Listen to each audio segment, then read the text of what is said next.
할렐루야. 복된 주일 2부 예배에 나오신 산성의 모든 가족들 주님의 이름으로 환영하고 축복합니다. 우리 지금까지 인도하신 그 주님을 바라보며 우리 함께 고백하며 나아갔으면 좋겠습니다. 나의 가는 길 주님이 인도하십니다.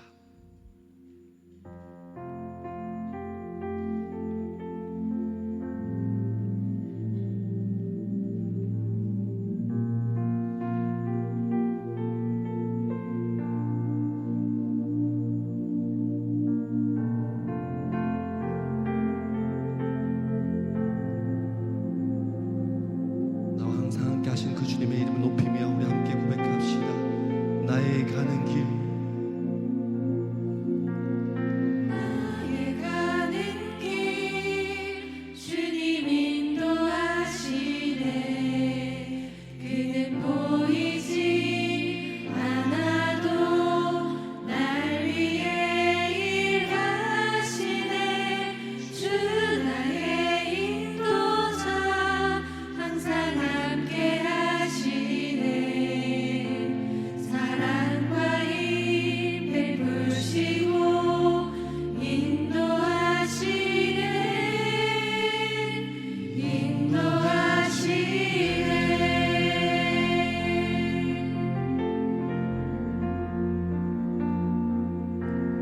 나의 가는 길 주님 인도하시네.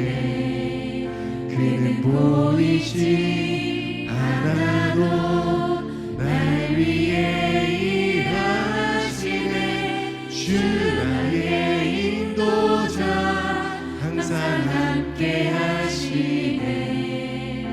사랑과 힘 베푸시고 인도하시네. 나의 가는 길 주님 인도하십니다. 나의 가는 길 주님 인도하시네. 그는 보이지 않아도 날 위해 그런 주님을 바라봅니다. 주 나의 인도자 항상 함께 하시네. 사랑과 힘 베푸시고 인도하시네. 나의 가는 길 주님 인도하십니다. 나의 가는 길 주님 인도하시네. 그는 보이지 않아도 날 위해 일하시네. 주 나의 인도자 항상 함께 하시네. 사랑과 힘 베푸시고 인도하시네. 내가 걸어갈 때 길이 되고 살아갈 때 삶이 되는 그곳에서 예배하네. 아멘. 내가 걸어갈 때 길이 되고 살아갈 때 삶이 되는 그곳에서 예배. 내가 걸어갈 때 길이 되고 내가 걸어갈 때 길이 되고 살아갈 때 삶이 되는 그곳에서 예배하네. 주님을 바라봅니다. 내가 걸어갈 때 길이 되고 살아갈 때 삶이 되는 그곳에서 부르신 곳에서 나는 예배한 어떤 상황에도 나는 예배하네. 부르신 곳에서 나는 예배하네. 어떤 상황에도 나는 예배. 부르신 곳에서 나는 예배하네. 부르신 곳에서 나는 예배 어떤 상황에도 주님을 예배할 것입니다. 우리의 믿음의 고백을 올려드립니다. 신 곳에서 예배 어떤 상황에도 예배 어떤 상황에도 나는 예배 어떤 상황에도 나는 예배하네. 아멘. 어떤 상황에도 주님을 찬양할 줄 믿습니다. 주님 영광의 박수 올려드리겠습니다. 할렐루야.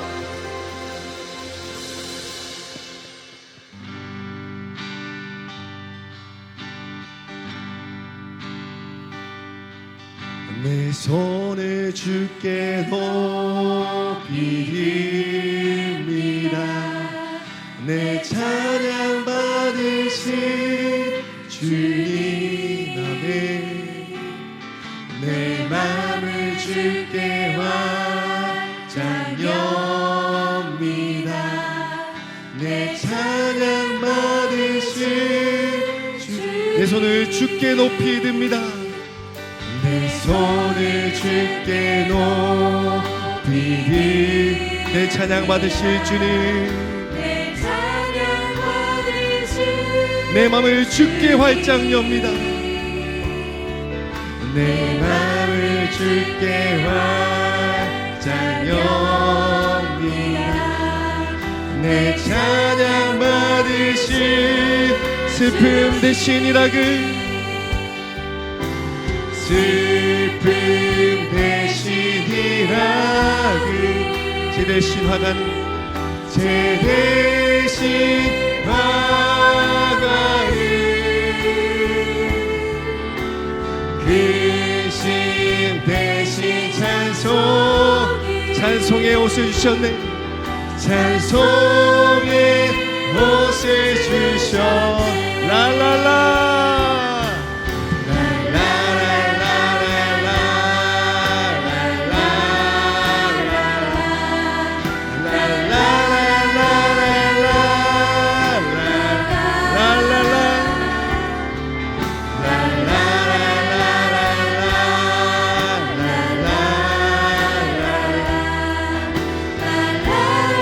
두 손 높이 들고 주님을 찬양합시다. 내 손을 주께 높이 듭니다.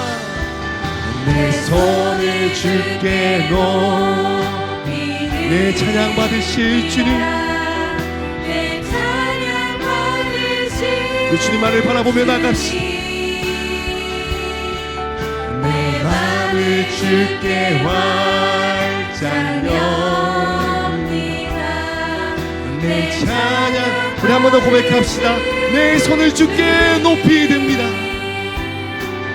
내 손을 주께 높이 내 찬양 받으실 주님, 내 찬양 받으실 주님 내 맘을 주께 내 맘을 주께 활짝 여 내 찬양 받으실 주님, 내 찬양 받으실 주님 슬픔 대신이라그 슬픔 대신이라그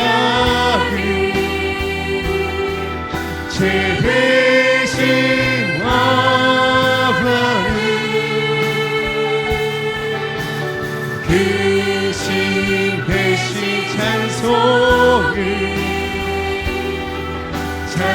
찬송의 옷을 주시 랄랄라 랄랄랄랄라 우리 주님 한 분만으로 기뻐할 줄 믿습니다.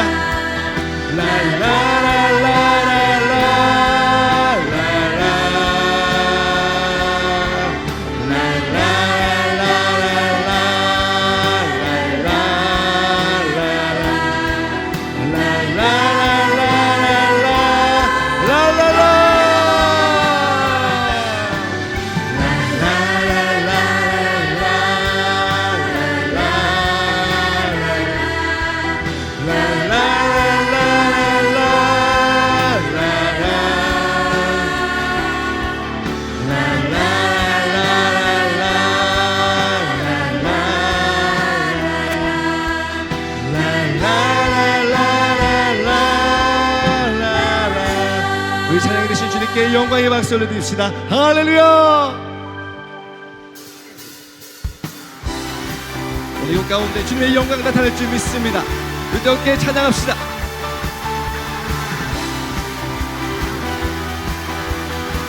주님의 영광, 주님의 영광 나타나셨네. 권능으로 임하셨네. 죽음에서 날 살리신 주 성령, 놀라우신 주 하나님. 주님의 영광 나타나셨네. 주님의 영광 나타나셨네. 권능으로 임하셨네. 권능으로 임하셨네. 죽음에서 날 살리신 주 성령, 놀라우신 주. 우리 한 번 더 고백합시다. 주님의 영광, 주님의 영광 나타나셨네. 권능으로 임하셨네. 어둠에서 죽음에서 날 살리신 주 성령, 놀라우신 주 하나님. 할렐루야. 할렐루야. 주의 나라가 구원 땅을 눈을 뜨며 할렐루야 임하소서. 서린 자리 걷게 되리 나를 선포하리. 만왕의 왕 예수 주의 나라 나를 선포하리. 나를 선포하리. 만왕의 왕 예수 주의 나라이. 할렐루야. 주의 나라가, 할렐루야. 주의 나라가 눈먼 땅을 눈에 띄며 할렐루야 임하소서. 서린 자리 걷게 되리 나를 선포하리. 만왕의 왕 예수 주의 나라이. 우리 처음부터 주님의 영광, 주님의 영광 나타나서 권능으로 임하셨네. 권능으로 임하셨네. 아멘. 죽음에서 날 살리신 주 성령, 놀라우신 주 하나님. 할렐루야. 할렐루야. 주의 나라가 유먼 땅을 할렐루야 임하소서. 서는 자리 걷게 되리 나를 선포하리. 만왕의 왕 예수 주의 나라이. 할렐루야. 할렐루야. 주의 나라가 할렐루야 임하소서. 걷게 되리 나를 선포하리. 만왕의 왕 예수 주의. 우리 함께 선포합시다. 나를 선포하리. 나를 선포하리. 만왕의 왕 예수 주의 나라 나를 선포하리. 나를 선포하리. 만왕의 왕 예수 주의 나라 임하시네.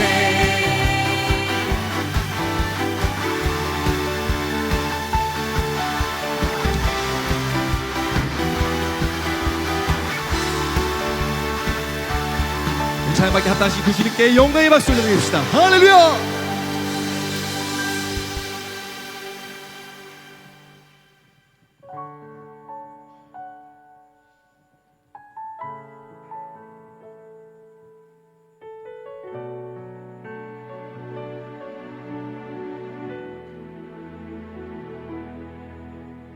내게 허락하신 시련을 통해 나의 믿음 더욱 강하게 자라나고 험한 산과 골짜기 지나는 동안 주께 더 가까이 나를 이끄시네. 내가 겪는 시험이 어렵고 힘겨워도 내 주님보다 크지 않네.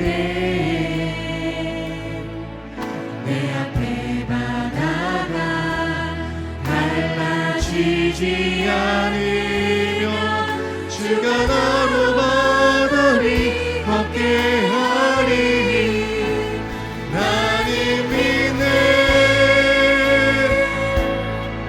주의 능력으로 내 삶 새롭게 되리 나는 믿네. 주의 능력으로 담대히 나가리라. 주와 함께 싸워 승리하리라. 날마다 믿음으로 나 살아가리. 내게 허락하신 시련을 통해 내게 허락하신 시련을 통해 나의 믿음 더욱 강하게 자라나고 험한 산과 골짜기 험한 산과 골짜기 지나는 동안 주께 더 가까이 나를 이끄시네. 아멘. 내가 겪는 시험이 어렵고 내 주님보다 크지 않네. 내 앞에 바다가 달라지지 않네. 주가 나로 바다 위 걷게 하리. 걷게 하리. 나는 믿네. 주의 능력으로 내 삶 새롭게 되리. 나는 믿네. 주의 능력으로 담대히 나가리라. 주와 함께 싸워 승리하리라. 날마다 믿음으로 나 살아. 주와 함께 싸워 주와 함께 싸워 승리하리라. 날마다 믿음으로 나 주와 함께 싸워 주와 함께 싸워 승리하리라. 날마다 믿음으로 나 살아가리. 우리 고백 주님께 올려드립니다. 할렐루야.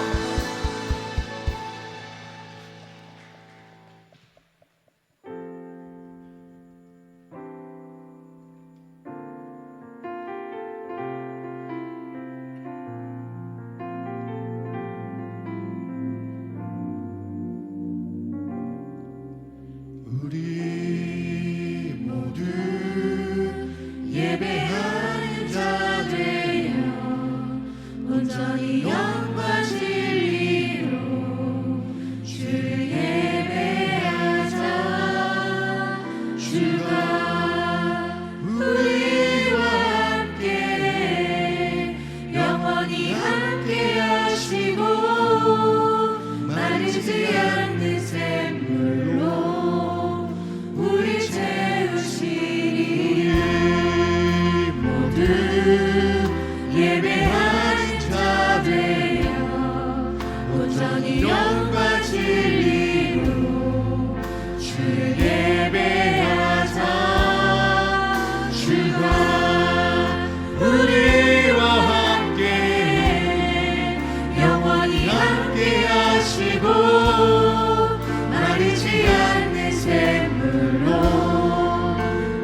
목소리 높여 주님을 찬양합시다.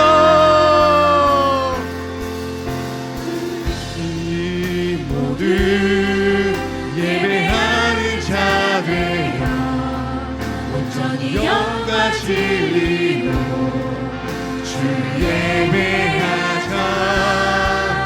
주가 우리와 함께해 영원히 함께하시고 마르지 않는 샘물로 우리 채우시니 우리 모두 예배하는 자들아 온전히 영과 진리로 주 예배하자. 주가 우리와 함께 영원히 함께 하시고 마르지 않는 샘물로 우리 채우시리라. 이 모든 예배하는 자들여 온전히 영과 진리로 주 예배하자. 주가 우리와 함께 영원히 함께 하시고 마르지 않는 샘물로 우리 다 같이 자리에 일어나서 찬양하겠습니다. 내 영혼 거룩한 은혜를 향하여 내 마음 완전한 하나님 향하여 이곳에서 바로 이 시간 하나님을 예배하. 내 영혼 거룩한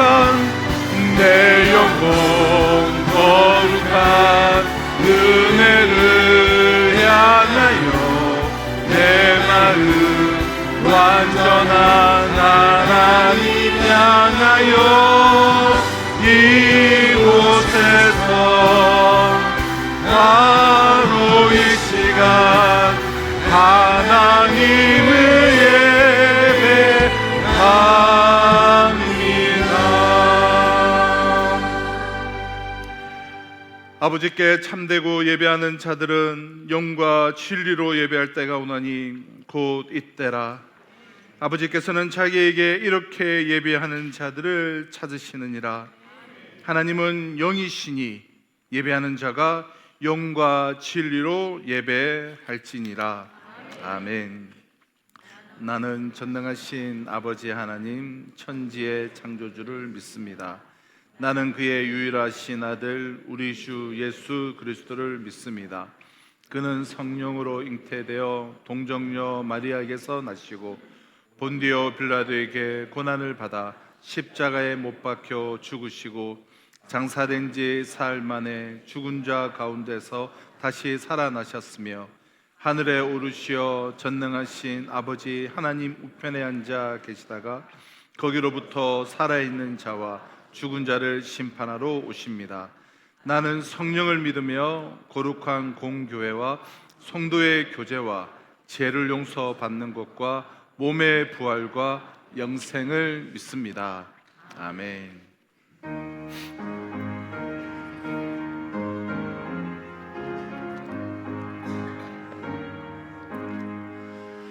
만입이 내게 있으며 그 입 다 가지고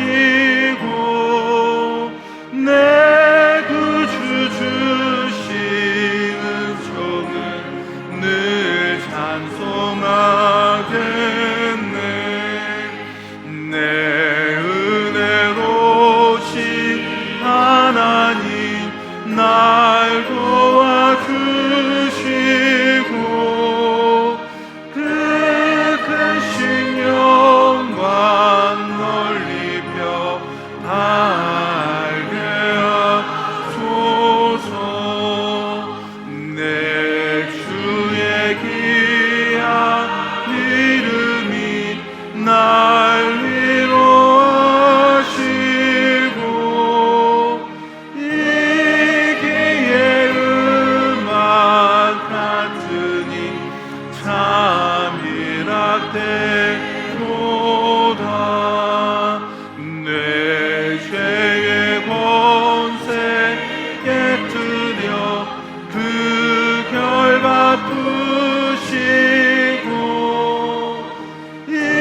창세전에 그리스도 안에서 우리를 택하사 우리로 사랑 안에서 그 앞에 거룩하고 흠이 없게 하신 아버지 하나님, 온전히 영과 진리로 예배합니다. 아버지 하나님, 지난 2025년도 한 해 우리의 삶을 돌아봅니다.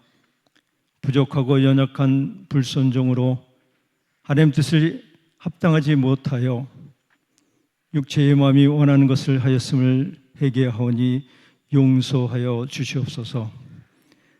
때로 고난과 역경 속에서도 헤쳐나갈 힘을 주사 이루하시고 회복시켜 주신 지난 시간이 오직 주님의 크신 사랑과 은혜였음을 고백하며 감사를 드립니다.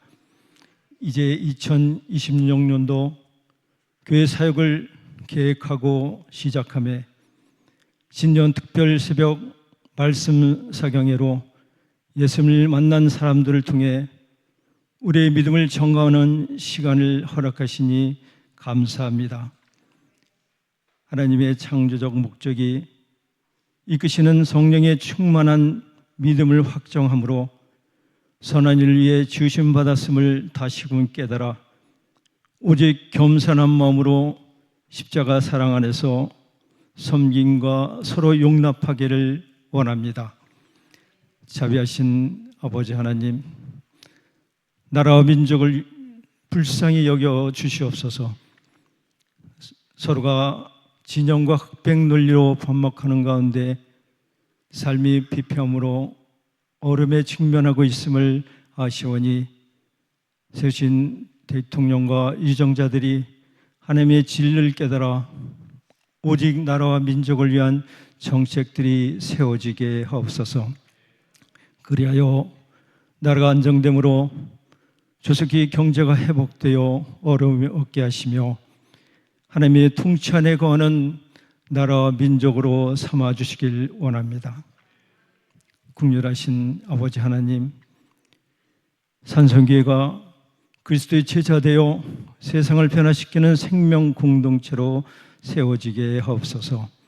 보편적 교회, 기도하는 교회, 그리고 흩어진 교회로서 선제적으로 선교와 전도의 전심으로 힘쓰는 교회 되길 원합니다. 또한 장년과 현존하는 다음 세대가 말씀으로 잘 양육되어 그리스도의 장성한 분량이 충만한 데까지 이르게 하옵소서. 이를 위해 세우신 이채영 다원님 목사님 성령 충만함으로 하나님이 주신 지혜와 명철로 주신 사명 잘 감당하게 하옵소서. 목사님의 입술을 통해 선포하시는 말씀을 배우고 들음으로 변화되고 힘들고 지친 심령들이 이루와 회복의 일하심을 체험하기를 원합니다. 또한 부교역자들에게 주님의 크신 은혜로 같은 마음 같은 뜻으로 그의 공동체를 세워가게 하여 주시옵소서. 땅끝까지 복음을 전파를 하신 주님, 필리핀 단기 선교가 하나님의 은혜 가운데 잘 준비되어 사명과 소명으로 주님의 사랑과 복음을 전파하여 하나님 기뻐하시는 여정을 통해 청소년들이 변화됨으로 비전을 품고 하나님의 아름다운 일꾼으로 세워지길 원합니다. 또한 땅끝까지 복음을 전하는 선교사들의 여정 가운데 함께하사 그들의 삶을 주관하시고 고난 가운데서도 주님의 명령을 기쁨으로 수행하는 선교사의 삶이 되길 간절히 소원합니다. 주님, 한 주간 온 마음으로 준비한 성가대 찬양을 드립니다. 영광과 존귀하심으로 기뻐 받으시고 우리에게는 신앙 고백되길 원합니다.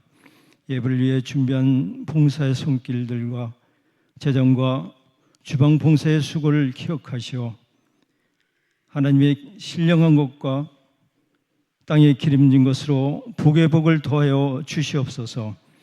감사를 드리며 우리 주 예수 그리스도의 이름으로 기도합니다. 아멘.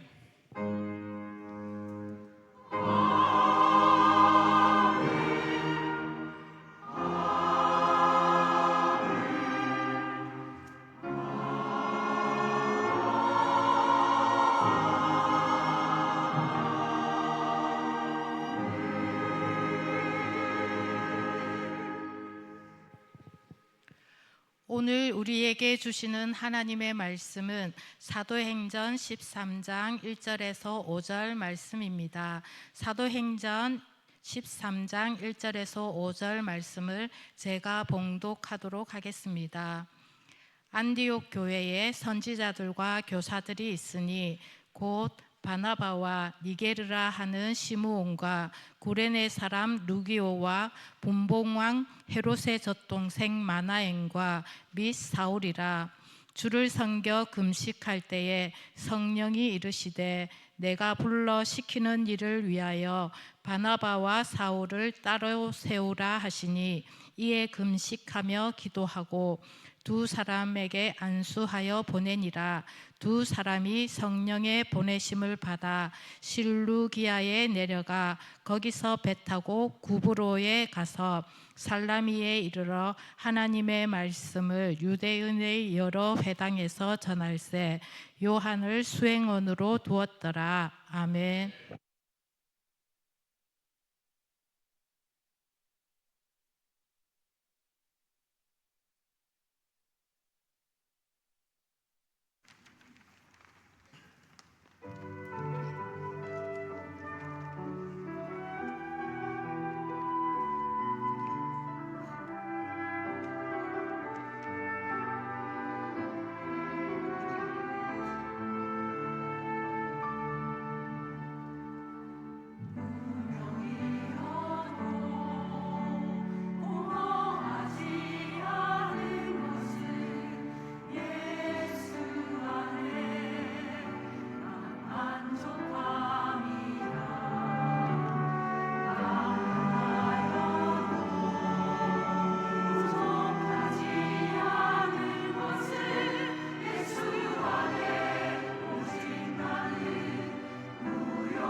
아멘.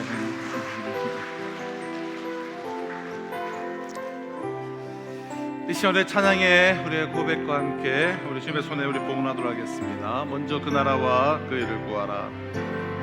먼저 그 나라와 의를 구하라. 그 나라와 그 일을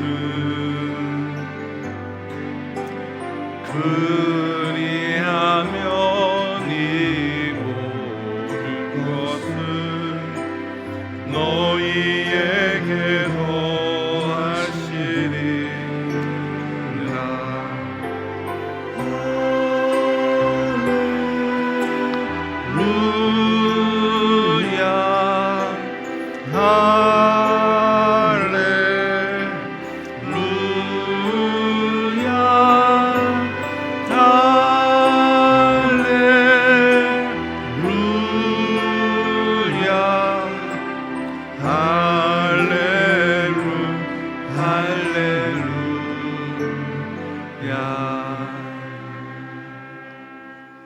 네, 우리 주일 2부 예배에 나오신 우리 모든 성도님들을 주님의 이름으로 환영하며 축복합니다. 우리 시간 우리 앞뒤 좌우분들과 이렇게 한번 인사하실까요? 네, 함께 예배하게 되어서 기쁩니다. 우리 서로 인사하도록 하겠습니다. 네, 우리가 함께 하나님을 예배하게 됨이 얼마나 기쁜 일인지 모르겠습니다. 우리 이렇게 우리 산성교회 우리 인사 나눔 캠페인을 5주간 하고 있는데요. 우리 지난주에 이어서 우리 인사를 나누면 마음이 따뜻해집니다. 더 아는 사람, 더 친한 사람이 많을수록 공동체 생활이 더 재미있고 행복하지 않겠습니까? 그래서 우리가 성함을 모르는 분도 먼저 찾아가셔서 인사 나누시고 이렇게 우리가 사인을 받고 10분, 한 주에 10분씩 이렇게 우리 인사를 나누시면 감사하겠습니다. 그리고 지난주 중에 우리 청소년부 우리가 수련을 다녀왔는데요. 참 이제 은혜로운 시간이어서 우리 스케치 영상 잠시 함께 보도록 하겠습니다.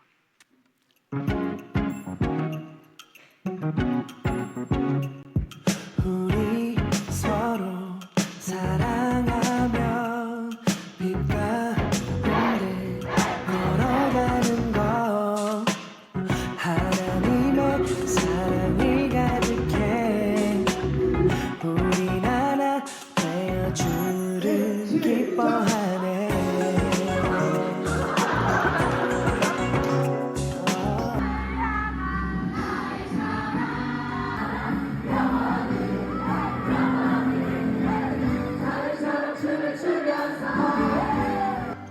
여호와는 왕이시라. 어둠 속에도 우릴 인도하시리. 온 백성 엎드려 주를 경배하네. 그는 만유의 주시라.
Sing to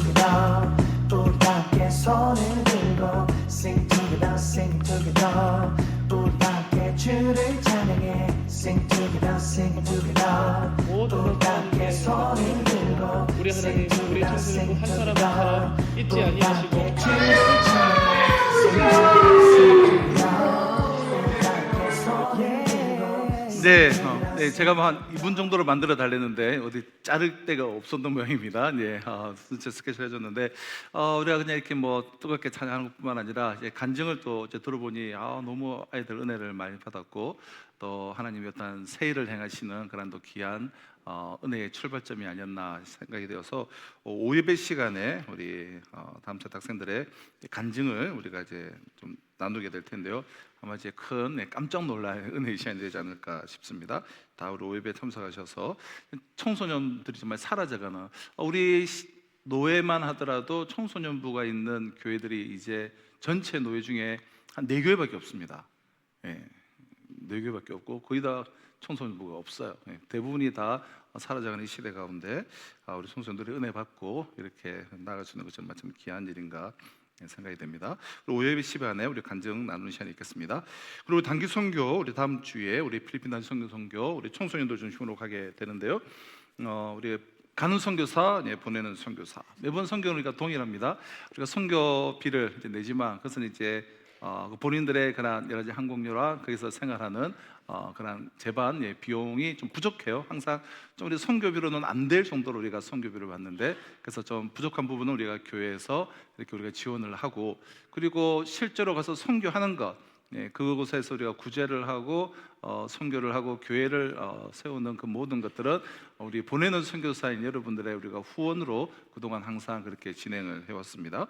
그래서 이번에도 우리 필리핀 가서 가정 방문을 하고 또 구제도 하고 전도도 하고 또 집회도 여는데요. 여러분들의 그런 보내는 선교사의 기도와 또 후원으로 선교가 우리가 진행되는 것을 우리 기억하시고 동참해 주시면 감사하겠습니다. 선교 언급으로 필리핀이라 적어주시면 이렇게 선교비로 사용하도록 하겠습니다. 그리고 이제 여러 가지 우리 가서 여러 가지 물품들을 나누어 드리는데 우리가 아예 이제 낡은 못 쓰는 것은 아니지만 그래도 집에 안 쓰는 그래도 깨끗하고 몇 번 안 썼는데 그런 것들이 있으시면 그것을 우리가 전달해 드리면 참 크게 유익하게 잘 사용할 수가 있습니다. 그러니까 보시고 별로 사용하지 않았지만 우리가 좀 깨끗한 상태의 것들 그런 것도 우리가 물품을 전달해 주시면 가서 우리가 선교로 잘 사용하도록 하겠습니다.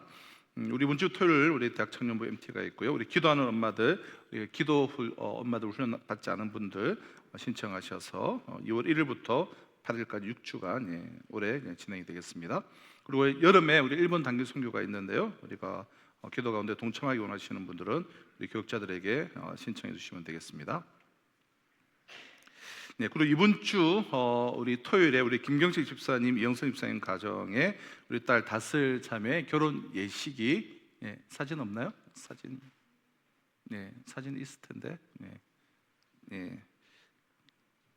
이 결혼 예식이 이번 주 토요일 2시 40분에 있습니다. 교회 출발은 오후 1시입니다.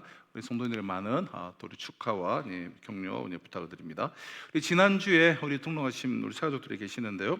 우리 전경숙, 진정숙, 박성희, 필신옥, 우리 박유림, 우리 청년까지 우리 4분이 계신데 우리 좀 오셨는데 우리 자리에서 한번 잠시 일어나 주시면 우리 인사하도록 하겠습니다. 우리 뒤에 앉아 계시고 우리 저기 계시는데요. 네, 환영합니다. 네, 우리 자리에 앉으시면 되겠습니다. 특히 우리 새가족들에게 먼저 찾아가셔서 인사를 나눠주시면 감사하겠습니다. 네, 우리가 사도행전을 강해를 이제 오늘부터 다시 시작하면서 우리 사도행전 1장 8절을 다시금 우리가 꼭 기억할 필요가 있어요. 우리 1장 8절을 통해서 그동안의 내용을 간략하게 좀 정리하면 좋겠다 싶은데요. 1장 8절은 사도행전 전체의 구조를 보여주는 그런 말씀이기 때문에요. 오직 성령이 너에게 임하시면 너희가 권능을 받고 예루살렘과 온 유대와 사마리아와 땅끝까지 이르러 내 증인이 되리라. 이 말씀은 사도행전 전체 28장을 통하여서 이루어졌고 또 지금은 우리를 통하여서 29장이 우리를 통해서 지금 쓰여지고 있는 것인데요. 오직 성령이 너에게 임하시면 너희가 권능을 받고 예루살렘가. 먼저는 이 예루살렘가라고 했습니다. 자, 사도행전 1장부터 7장까지는 바로 이 예루살렘에 관한 이야기였습니다. 어떻게 예루살렘에 이 초대 교회가 이루어졌고 어떻게 부흥하고 그리고 성장하고 하나님 나라가 이렇게 발전했는가를 보여주는 말씀이에요. 오순절에 성령이 그 예루살렘에 120명의 사람들에게 임했을 때 그들은 성령을 받고 밖으로 뛰쳐나가서 방언을 하며 예수 그리스도를 그들이 선포했는데, 그때 사람들은 충격을 받고 베드로가 설교할 때에 가슴을 찌며 우리가 어찌할꼬 하며 그 설교를 듣고 회개한 이들이 3,000명, 5,000명, 또 그 외에는 셀 수 없는 수많은 사람들이 하나님 앞으로 돌아왔다는 증언이 있습니다. 자, 그러나 사도행전이 1장부터 7장까지의 내용이 교회가 태동하고 부흥하고 예루살렘 교회가 성장했다는 얘기만 있지는 않죠. 그렇게 부흥하고 성장하던 교회가 고난과 핍박을 받았다라는 이야기와 또 시험을 겪었다는 이야기가 포함되어 있습니다. 아나니아와 삽비라의 대표적으로 그 사건을 통해서 교회가 자체의 정화를 시작을 했습니다. 교회가 비록 부흥하고 성장을 했지만 하나님은 고난과 핍박과 시험을 통하여서 교회를 성결하게 하시고 거룩하게 하시고 그리고 성숙되게 하셨습니다. 하나님은 우리에게 은혜를 주시죠. 단순히 은혜를 주시는 것이 아니라 고난을 통해서 은혜를 주세요. 그래서 사람들로 하여금 겸손하게 만드시는 것이죠. 사람들로 하여금 순결하게 하시는 거예요. 사람들로 하여금 성숙하게 만드는 것이 하나님의 방법이죠. 초대 예루살렘 교회는 이렇게 탄생을 했습니다. 자, 사도행전의 2단계는 온 유대와 사마리아예요. 그러니까 8장부터 12장까지 있는 내용인데요. 오직 성령이 너희에게 임하시면 너희가 권능을 받고 예루살렘과 온 유대와 사마리아와. 복음은 예루살렘에 왔고 예루살렘으로부터 시작되었지만 예루살렘에만 머물지 않았습니다. 복음이 온 유대와 사마리아로 확장돼요. 복음은 나에게 왔지만 나에게 제한되지 않아요. 복음은 여러분들에게 왔지만 여러분들에게만 제한되지 않는다는 거예요. 우리 교회는 성령께서 역사하시지만 우리 교회 안으로만 성령께서 우리를 통하여 제한되어지는 것이 아니라 성령은 그것을 뛰어넘으십니다. 우리 교회를 뛰어넘어서 대한민국 방방 곳곳으로 퍼져갔어요. 우리에게 임하신 성령님은 그래서 북한까지도 여러분 역사하실 줄로 믿습니다. 아무리 80여 년 동안 이 북한문이 땅이 꽁꽁 묶여있다 할지라도 하나님께서 문을 여시면 닫을 자가 없을 거예요. 하나님께서 역사하시면 역사는 이루어지는 것이죠. 북한은, 중국은, 일본은, 즉 온 유대와 사마리아는 하나님의 그런 복음의 말씀을 듣게 될 거예요. 그날이 올 거예요. 자, 복음은 예루살렘에만 제한되지 않는다는 거예요. 유대와 사마리아로 전진하는 거예요. 복음은 유대인으로만 제한되지 않는 것입니다. 모든 이방인들에게, 모든 열방에게로 이 복음은 흘러갈 거예요. 그 이야기가 8장부터 12장까지의 여러분 기록입니다. 자, 이 가운데 놀라운 사건은 우리가 꽤 길게 다루었던 이 베드로와 고넬료, 이방인 고넬료가 만난 일이에요. 그러니까 도저히 만날래야 만날 수 없는 사람들이 만난 것이잖아요. 복음은 만날 수 없는 사람을 만나게 합니다. 복음은 갈 수 없는 곳을 가게 해요. 복음은 할 수 없는 일을 하게 하는 하나님의 능력이에요. 그런 능력이 복음 안에 있습니다. 성령의 역사가 바로 그런 것이죠. 그래서 우리가 성령의 역사를 체험하게 되면 우리가 오늘 우리의 온 유대와 사마리아인 우리가 일본과 북한과 중국을 보면서 우리가 나아가는 것이죠. 자, 3단계는 이제 13장에서부터 이제 시작이 됩니다. 13장에서부터 마지막 28장까지의 내용에서 드디어 온 유대와 사마리아를 뛰어넘어서 이제는 땅끝까지 민족과 국가와 인종과 모든 문화의 벽을 넘어서서 정말 불가능한 일들 속에서 복음을 일으키시는 하나님의 역사가 이제 펼쳐지게 됩니다. 바로 이것이 13장 이후부터 나타나는 이 안디옥 교회를 통해서 그 이방인들을 향한 선교의 문이 열리는 사건이에요. 앞으로 13장 이후를 28장까지 볼 때 참으로 신비하고 놀라운 하나님의 위대한 역사가 나타나게 되는 것이죠. 1장부터 12장까지는 베드로가 주인공이었습니다.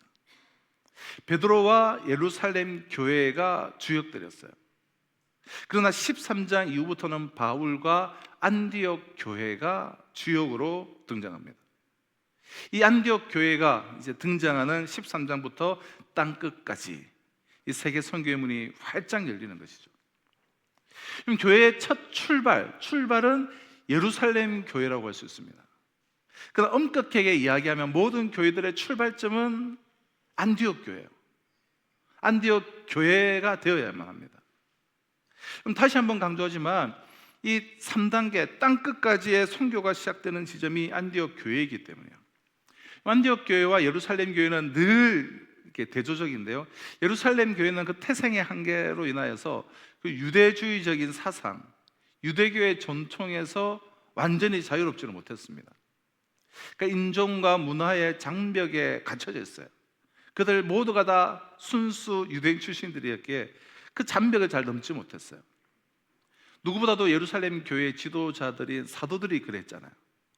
그들은 예루살렘을 잘 벗어나지 못했어요. 헬라파 유대인인 그 빌립의 전도로 막 사마리아에 성령이 임했다는 소식을 듣고 깜짝 놀라서 가보기는 했지만 이내 돌아와 버리고 말았습니다. 예루살렘 교회는 이 이방인들과 섞여서 공동체를 이루는 일에 한계가 있었습니다. 그들의 태생을 완전히 벗어나지 못한 것이죠. 반면에 안디옥 교회는 이 유대인과 헬라인들이 섞여 있는 최초의 교회입니다. 그래서 인종의 벽, 문화의 벽을 뛰어넘어서 그리스도 안에서 하나의 정체성을 그들이 갖고 있었습니다. 13장 1절에 보면 이 교회를 공동으로 목회했던 5명의 지도자들이 그렇지 않습니까? 우리가 예전에 한 명 한 명 다 살펴봤듯이 얼마나 도저히 한 자리에서 함께 할 수 없는 이들이 이렇게 동력하고 있었던 거예요. 그래서 13장부터 안디옥 교회에서 파송한 이 첫 선교사의 바울과 바나바의 이 1차 선교 여행이 시작이 되고 드디어 안디옥 교회를 통해서 이방 선교의 문이 정말 활짝 열리게 된 거예요. 자, 본문 1절로 3절입니다. 안디옥 교회에 선지자들과 교사들이 있으니 곧 바나바와 니그레라 하는 시몬과 구레네 사람 누교와 분봉왕 헤롯의 젖동생 마나엔과 및 사울이라. 주를 섬겨 금식할 때에 성령이 이르시되 내가 불러 시키는 일을 위하여 바나바와 사울을 따로 세우라 하시니 이에 금식하며 기도하고 두 사람에게 안수하여 보내니라. 자, 안디옥 교회는 이러한 5명의 영적 지도자들이 있었는데 이들이 주님을 섬기면서 이렇게 금식하며 기도할 때 성령의 음성을 듣게 됩니다. 내가 불러 시키는 일을 위하여 바나바와 사울을 따로 세워라. 자, 이런 음성을 쫙 듣자 이들은 그 즉시 다시 기도를 이제 시작을 했고 금식을 했어요. 그런 다음에 말씀에 순종을 했는데 바로 바나바와 사울을 안수하여서 보낸 일이에요. 그럼 13장에서 보게 되는 이 안디옥 교회의 그러니까 첫 번째 선교사 파송이라고 할 수 있죠. 이 사건은 단순한 사건이 아니에요. 이것은 사도행전에서 지금 절정을 이루는 그러한 사건이고 영적으로 보면 어마어마한 의미를 가지고 있는 그러한 사건입니다. 아무리 막 시끌벅적하고 아주 큰 사건, 큰 행사라 해도 뭐 소란하기만 하지 아무 의미가 없는 그러한 일일 수가 있습니다. 하지만 사람의 눈에 별로 띄지 않는 작은 사건이지만 역사적인 사건이 되어 세계를 변화시키는 그러한 결정적인 역할을 할 수도 있는 것이죠. 안디옥 교회의 이 선교사 파송은 당시 세상 사람들의 눈에 띄지 않는 그 로마 제국하에 그 안디옥 교회에서 일어나고 있는 2명의 선교사를 파송하는 일은 참 작은 사건, 그 시대적 흐름과 아무런 의미가 없는 사건처럼 보이지만 실상은 세계를 변화시키는 엄청난 사건이었습니다. 안디옥 교회에서 인류 최초의 공식적인 첫 선교사를 파송을 했습니다. 자, 2 사람을 파송했다는 것이 뭐 그리 대단할까 싶지만 그것은 오순절 사건만큼이나 큰 의미가 있는 사건이에요. 왜냐하면 안디옥 교회가 성령님의 음성에 순종해서 두 사람을 보낸 이 사건은 세계 선교의 그 문을 여는, 바로 이방인들에게 복음이 전파되는 공식적인 시작이었기 때문입니다. 예루살렘 교회가 태동했습니다. 예루살렘 교회가 성령을 받고 또 그들은 흩어졌어요. 그 결과 안디옥 교회를 낳고 그 안디옥 교회가 선교사를 파송했다라는 이 구조가 바로 사도행전의 구조예요. 이것이 바로 이 지상에 존재하는 모든 교회의 본질이어야 돼요. 이런 구조를 따라가지 않는 교회는 사실 의심스러운 교회예요. 그것은 사도행전적인 성경적인 교회가 아니라 어떤 인위적인, 인간적인, 세속적인, 자기들 나름대로의 이 땅에서 나름대로의 목적을 가지고 있는, 그러니까 하나님의 뜻과는 전혀 상관이 없는, 그 결과 한 시대가 지나면 사라져버릴 그러한 교회에 불과해요. 예루살렘 교회가 성령을 받고 그들이 흩어지고 그 결과 안디옥 교회를 낳고 그 안디옥 교회가 선교사를 파송하는 이 구조, 우리 교회가 지금 이 구조를 우리가 따르고 있는가, 이 너무나 이제 중요한 것이죠. 안디옥 교회는 바나바와 사울을 파송했고 바나바와 사울은 성령의 음성을 듣고 그 즉시 성령이 인도하시는 대로 움직이기 시작했습니다. 4절 5절 한번 보실까요? 두 사람이 성령의 보내심을 받아 실루기아에 내려가 거기에서 배 타고 구브로에 가서 살라미에 이르러 하나님의 말씀을 유대인의 여러 해당에서 전할세 요한을 수행원으로 두었도다. 자, 이 말씀에는 선교의 매우 중요한 원칙 두 가지, 오늘 제목으로 말하면 즉 구브로에 있는 유대인의 해당으로 우리가 표현할 수 있는 아주 중요한 원칙 두 가지가 요약되어 있어서 참으로 중요한 이제 본문이라고 할 수 있는데요. 먼저 구브로에 있는, 자, 이 말씀에서 우리는 이 첫 선교사들의 이런 공식적인 그런 활동이 어떻게 시작되는가를 우리가 알 수가 있습니다.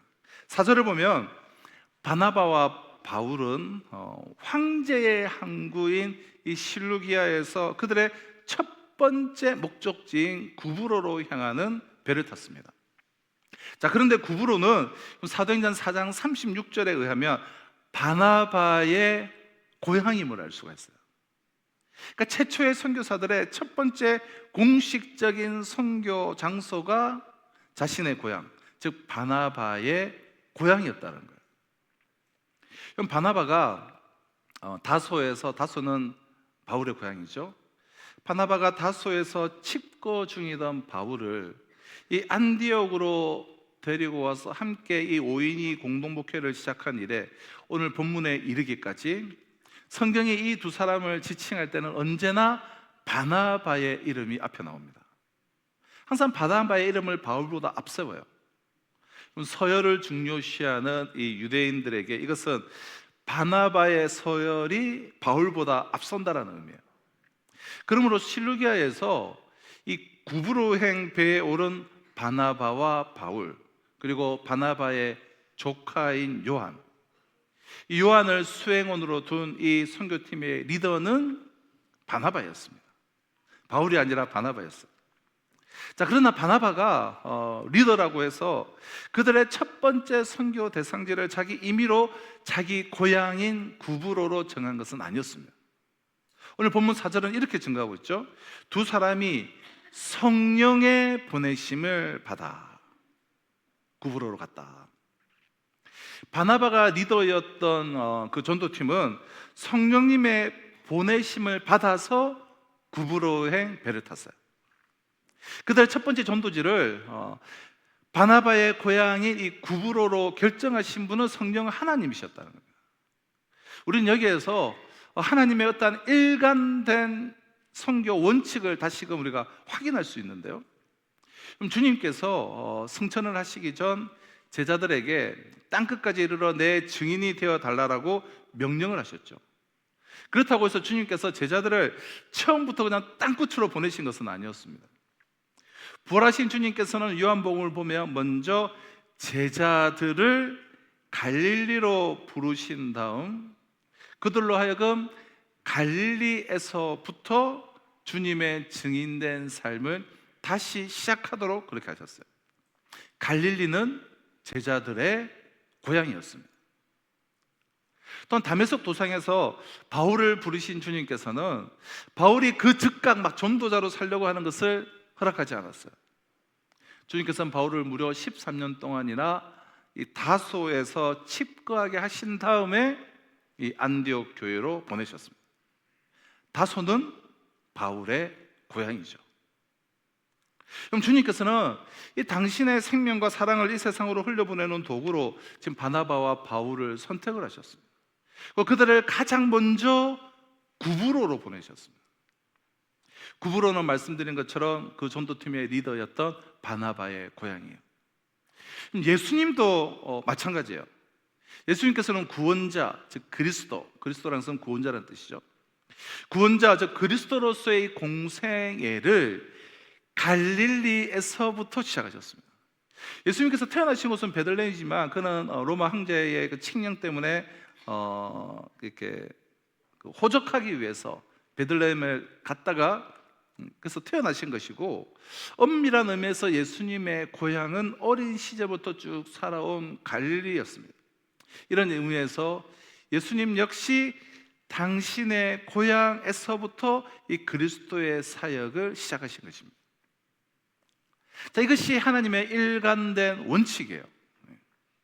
그럼 그리스도의 구원자로서의 그리스도의 사역이든 혹은 그리스도를 위한 이 전도와 선교 사역이든 그것은 반드시 자신의 고향, 다시 말해 자신과 가장 가까운 사람들 앞에서부터 시작되어져야 한다는 거예요. 그럼 내게 가장 가까운 사람들은 나를 정말 속속들이 다 알고 있는 사람들이기에 그들 앞에서 어찌한 나의 꾸민 연기는 불가능해요. 그들에게는 언제나 있는 그대로의 나 자신을 보여줄 수밖에 없어요. 어떤 의미에서는 그들이 나 자신보다도 나의 실체를 더 잘 알고 있습니다. 그래서 하나님께서는 우리로 하여금 언제나 가장 가까운 사람들 앞에서부터 참다운 그리스도인으로 살 것을 요구하시는 거예요. 그럼 가장 가까운 사람들 앞에서 그리스도인으로 살아갈 수 있는 사람만 언제 어디서나 참된 전도자로 살 수가 있기 때문에. 그렇다면 우리 역시 한번 자문해 보셔야 돼요. 나는 예배당 안에서만 그리스도인인 것은 아닌가? 나와 가장 가까운 사람들이 나를 참된 그리스도인으로 정말 보고 있는가? 가정에서 남편과 아내와 그 자녀들이 나를 참된 그리스도인으로 인정하는가? 어떤 경우에도 우리가 잊어서는 안 될 것은 예수님께서도 그리고 예수님의 제자들도 또 본문의 바나바와 바울도 모두 그들의 고향에서 그들과 가장 가까운 사람들에게 당신의 그리스도 되심과 또 자신의 그리스도인됨을 보여주었으며 바로 그것이 오늘 우리에게도 변함없이 적용되는 하나님의 법칙이라는 사실입니다. 하나님께서 우리에게 원하시는 것은 그리스도인처럼 보이는 우리의 연기가 아니라 그냥 가면을 쓰고 있는 것이 아니라 주님을 본받아서 참된 그리스도인으로 살아가는 우리의 삶이기 때문이에요. 이것이 바로 성령께서 그들의 첫 행성지를 구브로로 정한 이유였습니다. 자, 두 번째 살펴볼 것은 유대인의 회당에서인데요. 유대인의 회당에서. 자, 바나바와 바울이 이 성령 하나님의 이 인도하심 속에서 첫 번째 전도지로 삼은 바나바의 고향, 즉 구브로에 도착하여서 가장 먼저 어디를 갔는가? 본문 5절이 이렇게 말씀하고 있습니다. 살라미에 이르러 하나님의 말씀을 유대인의 여러 회당에서 전할세 요한을 수행원으로 두었더라. 그럼 구브로 섬에는 살람이라는 항구가 있어요. 구브로는 섬이고 살라미는 그 구브로에 정착하는 항구예요. 그들은 살레미에 도착하여서 어디를 찾았는가? 그곳에 있는 유대인의 회당을 찾았습니다. 그럼 구브로에 있는 유대인들의 그런 회당을 찾아다니면서 복음을 전했습니다. 유대인이었던 이 바나바와 이 바울이 유대인의 그 회당을 중심으로 복음을 전하면서 유대인 회당을 복음 전파를 위한 이 전초 기주로 삼은 거예요. 이것은 비단 여러분 구브로에서만 국한된 이야기는 아닙니다. 이후에 뭐 빌립보, 데살로니가, 고린도, 아덴, 에베소 등등 그들은 가는 곳마다 그 현지에 있는 유대인들의 회당을 가장 먼저 복음 전파의 이런 거점으로 그들은 삼았습니다. 율법을 가르치는 교육 장소인 유대인들의 회당은 회집을 위해서, 모임을 위해서는 더없이 좋은 장소였겠죠. 또 그곳에 가면 언제든지 참 많은 사람들을 손쉽게 만날 수 있다는 그 이점이 있었습니다. 하지만 이 유대인 회당을 이 복음 전도의 거점으로 삼은 것은 이 바나바와 바울의 독창적인 생각인 것은 아니에요. 그것은 바로 예수님의 방법이었어요. 그러니까 예수님의 방법을 사실 그들은 따라한 거예요. 마태복음 9장 35절을 보면 예수께서 모든 도시와 마을에 두루 다니사 그들의 회당에서 가르치시며 천국 복음을 전파하시며 모든 병과 모든 약한 것을 고치시니라. 예수님께서 이 땅에 계시는 동안 복음의 거점으로 삼으셨던 곳 중에 하나가 마을마다 자리 잡고 있던 유대인들의 회당이었습니다. 회당에서 말씀을 가르쳤을 뿐만 아니라 병자를 고쳐주시기도 했어요. 그러므로 바나바와 바울 역시 이 예수님을 본받아 가는 곳마다 유대인 회당을 찾았던 것은 자연스러운 일이었습니다. 자, 오늘날도 마찬가지지만 이미 2000년 전 세계 어느 곳이든 유대인들이 살고 있는 곳에는 유대인들의 회당이 있었기에 복음 전도에 가난한 이 유대인의 회당은 더없이 중요한 역할을 했습니다. 자, 여러분 그렇다면 이 초기 기독교의 복음 전파와 아주 깊은 관계가 있는 이 유대인 회당이 어떻게 그토록 전 세계에 퍼지게 되었을까요? 우연히 퍼지게 되었을까요? 왜 그렇게 퍼지게 되었는지 그 이유를 우리는 생각해 보아야 하는데요. 유대인 회당의 기원은 지금으로부터 2600년 전 바벨론 제국에 의해서 이 예루살렘이 멸망을 당할 때 유대인 회당이 기원되었다는 것이 여러분 이제 정설입니다. 주전 586년 바벨론 제국의 이러한 침공으로 이 선민 예루살렘이 멸망하면서 예루살렘 성전은 파괴가 되었고 유대인들은 세계 곳곳으로 흩어지게 되었죠. 그리고 바벨론의 포로로 끌려간 유대인들 외에도 많은 유대인들이 이 화를 피하기 위해서 바벨론의 포로로 끌려가지는 않았지만 근처 이집트나 지중해 연안의 여러 나라들, 오늘로 말하면 유럽으로 삶의 터전을 옮겨야만 했습니다. 그런데 이렇게 이 이스라엘 땅을 떠난 유대인들에게 신앙적인 문제가 생겼죠. 하나님께 경배드릴 성전이 없다는 거예요. 성전이. 그들에게는 이 예루살렘 성전을 대신하여서 함께 모여서 이 율법을 배우면서 기도할 수 있는 공간이 필요했고 그 필요의 충족이 이 회당으로 나타나게 된 거예요. 그러니까 타국으로 이주하지 않고 이스라엘 내에 남아있는 유대인들에게도 회당은 필수적이었습니다. 예루살렘 성전이 파괴된 채로 오랫동안 방치되어 있어 더 이상 성전으로서의 기능이 불가능했기 때문에 자, 하나님의 약속대로 하나님은 70년 후에 바벨론으로부터 돌아오게 될 것이다 라고 약속하셨죠. 그래서 70년 후 이 바벨론 포로 생활에서 귀환한 유대인들에 의해서 이제 주전 516년 70년이 지난 516년 예루살렘 성전이 느헤미야와 에스라를 통해서 이 재건이 되죠. 이 재건이 된 이후에도 회당 제도는 계속해서 지속이 되었습니다. 그러니까 타국에 뿌리 내린 유대인들은 어차피 성전이 없기에 이 회당 제도를 유지할 수밖에 없었고 이 이스라엘 내에 있는 유대인들 역시 이 짐승을 잡아서 제사드리는 이 소 한 마리 예배 때마다 소와 양 얼마나 그게 보통 일이 아니잖아요. 그래서 짐승을 제물로 제사드리는 예루살렘 성전과는 좀 별도로 손쉽게 율법을 배울 수 있는 마을 회당을 한번 회당을 해보니까 나름대로 좋았던 거예요. 그래서 계속 들 필요가 있었습니다. 이것이 예수님 당시에 이스라엘 내는 물론이고 타국에서도, 그러니까 유대인들이 살고 있는 곳에는 어김없이 이 유다인 회당들이 이미 세워져 있었던 이유입니다. 만약 예루살렘이 멸망당하지 않았다면 예루살렘 성전도 파괴되지 않았을 것이고, 그랬다면 유대인들이 타국으로 흩어져야 할 필요가 없었을 것이기에 유대인 해당 제도가 당시 지중해 세계에 그처럼 폭넓게 퍼져 있지는 못했을 거예요. 평화시에도 이 삶의 터전을 머나먼 타국으로 옮긴다는 것이 얼마나 어려운 일입니까? 하물며 이민족의 침입으로 나라를 잃고 포로로 끌려가거나 혹은 피난민이 되어서 타국으로 삶의 그 터전을 옮겨야 한다면 그것은 엄청난 고통일 수밖에 없습니다. 그래서 시편의 한 시인은 당시 바벨론 포로로 끌려간 유대인들의 모습을 이렇게 표현하고 있죠. 우리가 바벨론의 여러 강변 거기에 앉아서 이 시온을, 예루살렘을 기억하며 울었도다. 이 성전을 바라보며. 이것이 어찌 바벨론에 끌려간 유대인 포로들만의 이야기겠습니까?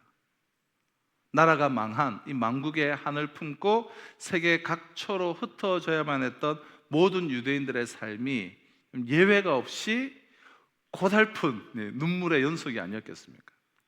자, 그러나 그들이 이렇게 나라를 잃고 타국에서 굿처럼 울어야 했던 그 이유는 타인에게 있지 않았습니다. 하나님을 떠나서 욕망에 사로잡혀서 이스라엘 전역에 그냥 이방의 산당들을 세우고 우상을 숭배했던, 그러니까 자신들에게 오롯이 그 이유가 있었죠. 유대인들에게 이것은 자업자득이었어요. 그럼 그들은 허망한 이 욕망의 노예가 되어 천하보다 더 귀한 자신의 생명을 갉아먹는 그런 어리석은 삶을 그들이 살았지만, 그러나 그들을 사랑하신 하나님께서는 물론 포로 가운데 1차적인 심판이 있었지만 그들을 버리시지 않고 오히려 그들로 하여금 하나님과의 관계를 회복하게 해주시기 위해서 그들의 그런 눈물의 그 과정들, 그 눈물의 과정을 거치게 하신 것이었습니다. 인간의 눈물보다 더 하나님과의 관계를 바르게 회복시켜주고 심화시켜주는 하나님의 은총은 없습니다.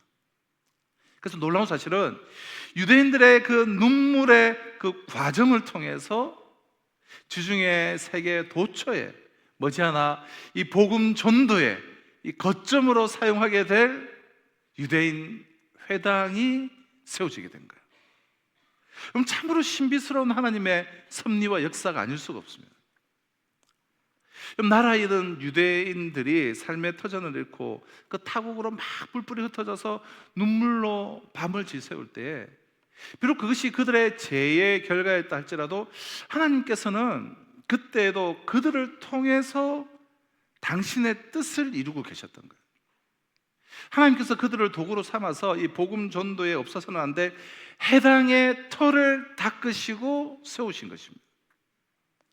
유대인들이 이 타국에서 정말 눈물을 흘려며 했던 그 아픔과 그 고통의 나날들은 실은 자신들도 모르게 자신들이 하나님에 의해서 너무나 아름답게 쓰임받는 정말 천금보다도 더 귀한 시간들이었던 거예요. 세상에 한참 세월이 흐른 뒤에야 그 소중한 사실을 깨달은 이 유대인들의 감격은 시편 126편에 매우 잘 나타나 있어요.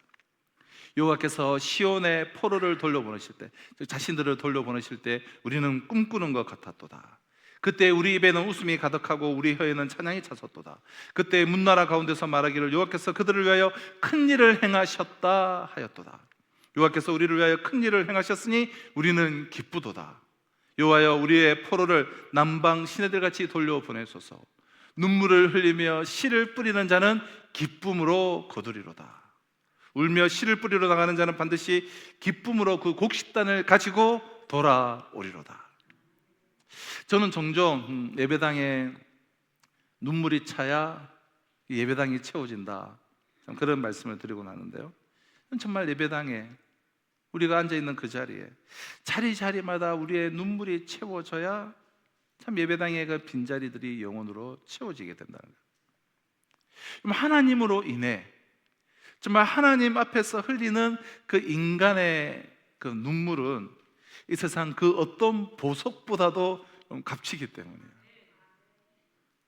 그 눈물이야말로 하나님 안에서 새로운 이 쓰임 받음과 또 앞으로 열매 맺음을 이 동시에 가능하게 해주는 하나님의 은총이기 때문에. 그럼 저 또한 이제 마찬가지입니다. 하나님께서 그동안 제게 베풀어 주셨던 이루 헤아릴 수조차 없이 많은 은혜들을 단 한마디로 고백한다면 하나님께서 저처럼 보잘것없고 형편없는 인간도 믿고 써주신다라는 거예요.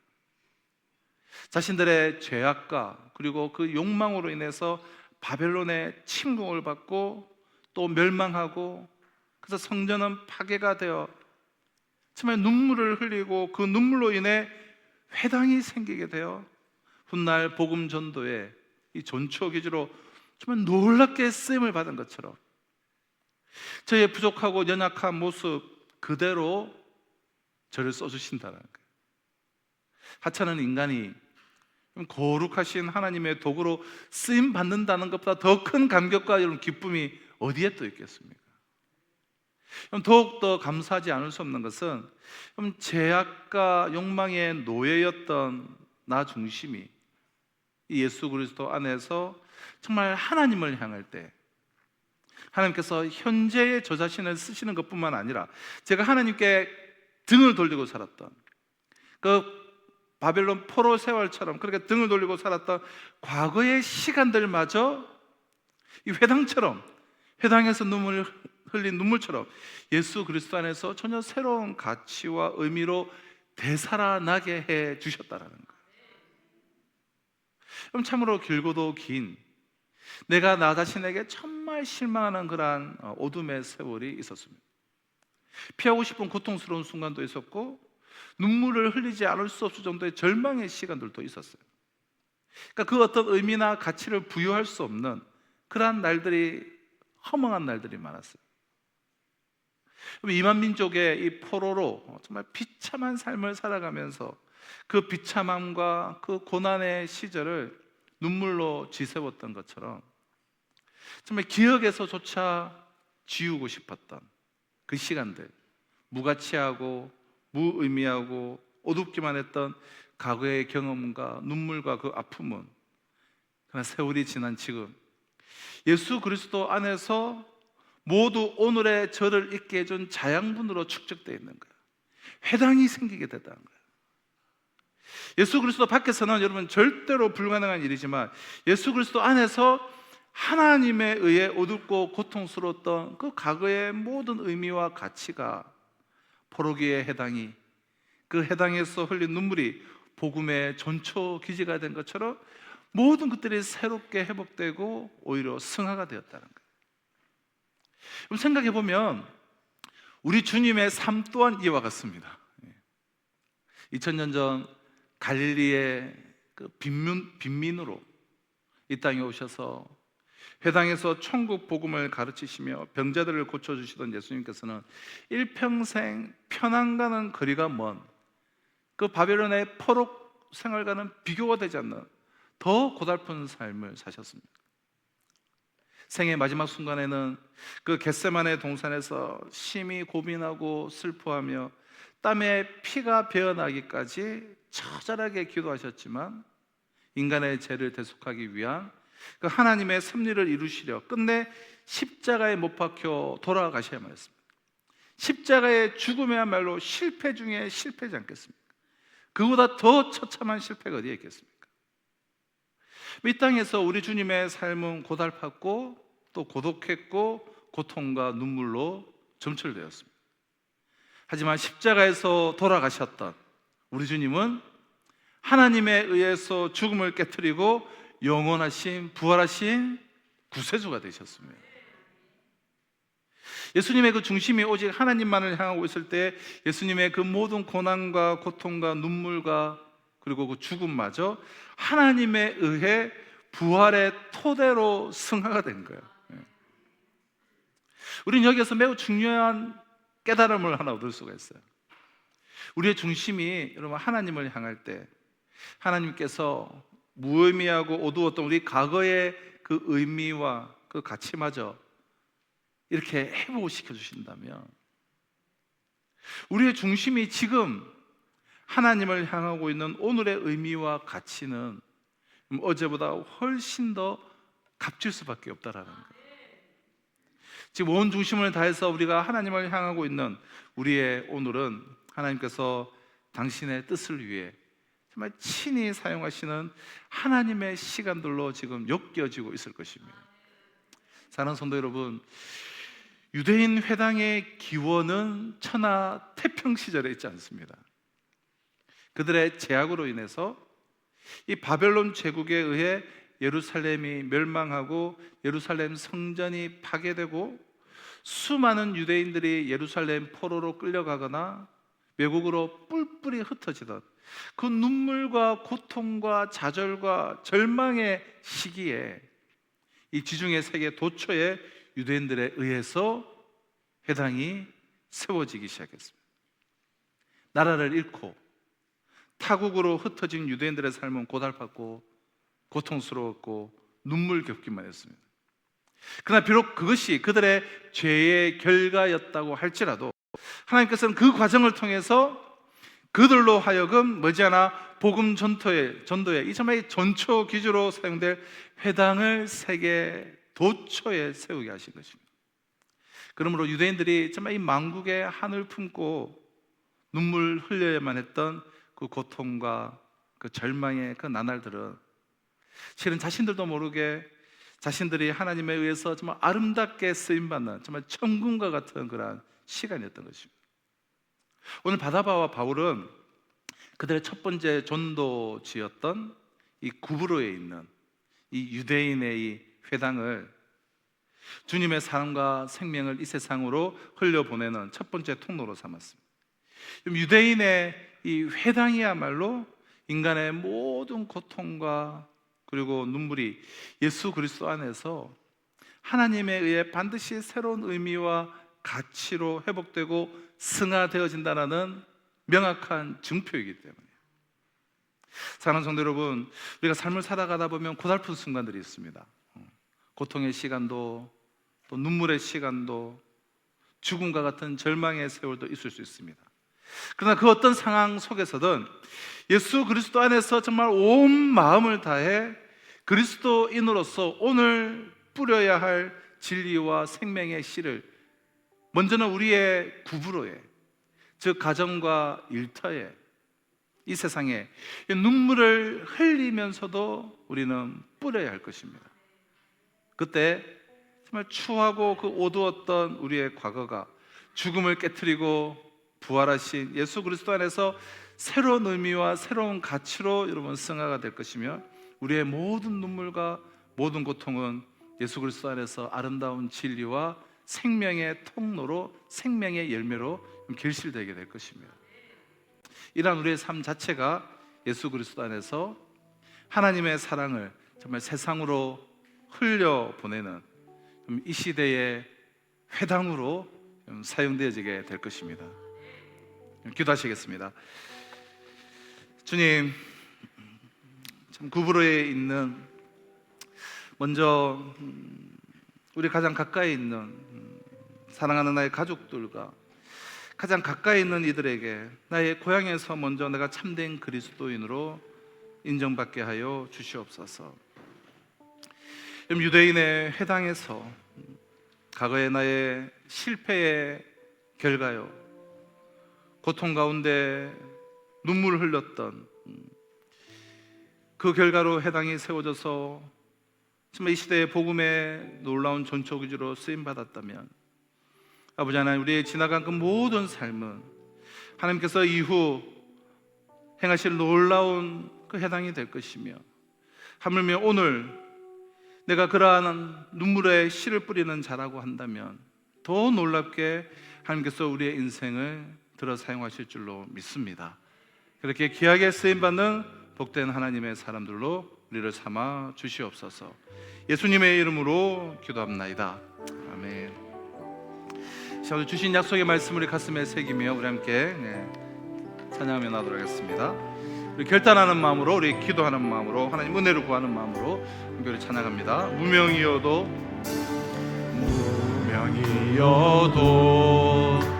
공허하지 않은 것은 예수 안에 난 만족함이라. 가난하여도 부족하지 않은 것은 예수 안에 오직 나는 부요함이라. 고난 중에도 견뎌낼 수 있는 주의 계획 믿기 때문이라. 실패하여도 일어설 수 있는 것은 예수 안에 오직 나는 승리함이라. 난 예수로 충만하네. 난 예수로 충만하네. 난 예수로 충만하네. 영원한 왕 내 안에 살아계시네. 내 몸이 약해도 낙심하지 않는 것은 예수 안에 나 완전함이라.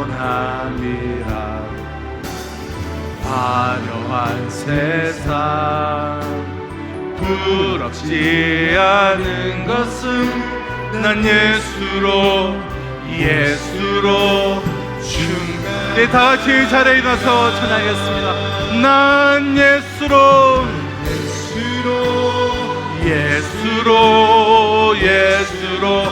충만하네. 세상 모든 것들도 부럽지 않네. 난 예수로 충만하네. 영원한 왕 내 안에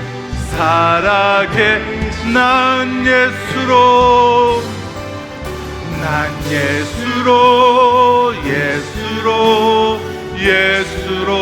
충만하네. 세상 모든 풍파도 두렵지 않네. 난 예수로 충만하네. 영원한 왕 내 안에 살아계시네.